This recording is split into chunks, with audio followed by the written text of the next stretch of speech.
Good morning भावानो. मग काय तर आलो, व्हील अलाइनमेंट करायची होती आपल्याला. आलो इथं पहिल्या नंबरला. इथं येऊन मला वाटतं काहीतरी आता किती वाजल्यात, 5:56. मी आलो इथं 5:30 वाजता. सगळ्यात पहिला नंबर माझा आहे, आपल्या गाडीचा. माझ्यानंतर 10 मिनिटातच ही गाडी आली दुसरी परत. म्हणजे बघा, 5:30 वाजल्यापासून इथं हिल नंबर लागतो. काय आला, फुल अलाइनमेंट करायसाठी.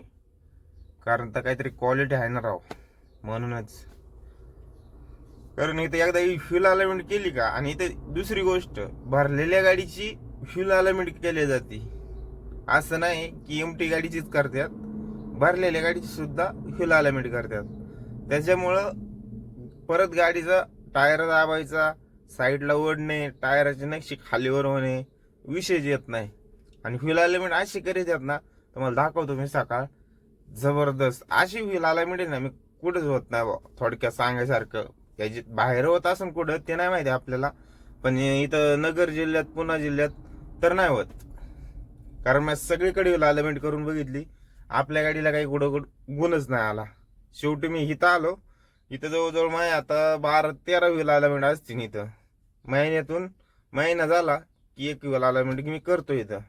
कारण तरी पण महिना होऊन गेला तरी पण व्हील अलाइनमेंटला गाडी येत नाही, काहीच प्रॉब्लेम निघत नाही इथे व्हील अलाइनमेंट केल्यावर. पण तरी पण मी करून घेतो, कारण तर काय, आपली गाडी फासमंडीला चलते. काही वेळेस खड्ड्या खुड्ड्यात पिढी गाडी आपटते, जंप घेते. त्याच्यामुळे आपण व्हील अलाइनमेंट महिन्याला इथं करतो. हा विषय तुम्हाला दाखव सकाळ कशी व्हील अलाइनमेंट करते, नाही का. 5:30 वाजल्यापासून व्हील अलाइनमेंटला इथं ही नंबर लागत आहे. आता जसं आता घेऊ आपण पडी मारून झोपून घेऊ आपण, नाही का. कारण सकाळच्याला 9 वाजता चालू होतं. 9 वाजता चालू झालं का संध्याकाळी काहीतरी 7 वाजेपर्यंत चालू असते. दिवसभर गर्दीच गर्दी असते.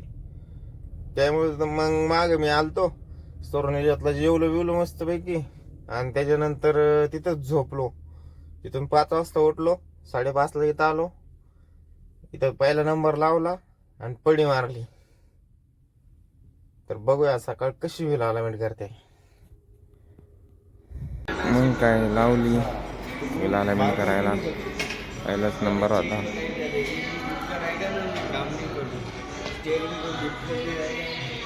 जबरदस्त.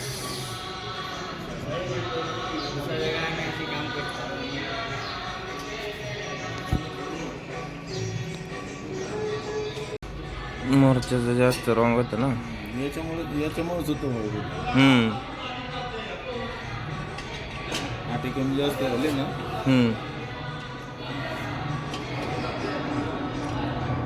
60च्या पुढे गेली का राहतच नाही गाडी. माझं तेच उरायला डायरेक्ट ब्रेक डान्स करते. आज असं वाटत आहे जाती काय गचकोनी खाली.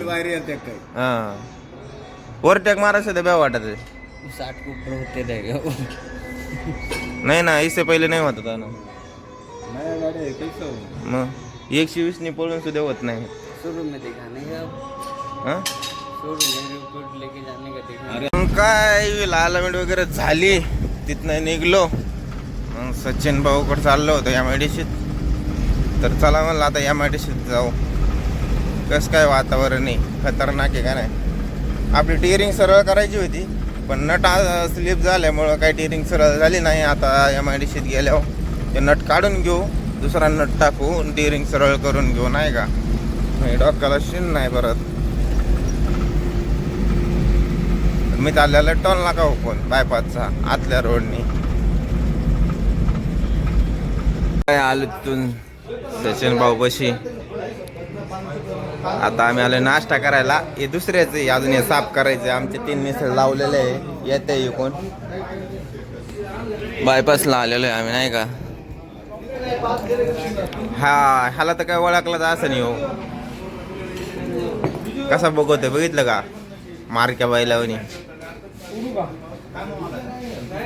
काय घेऊन नाश्ता करून मस्त आज काय भाऊचा खर्च आहे शुभम बारसकरचा हे कसं करतोय काय तुझा खर्च नाही अय अय इकडे बघ तोंड दाखव अयो अयो अयो अयो अर्धा महिने होते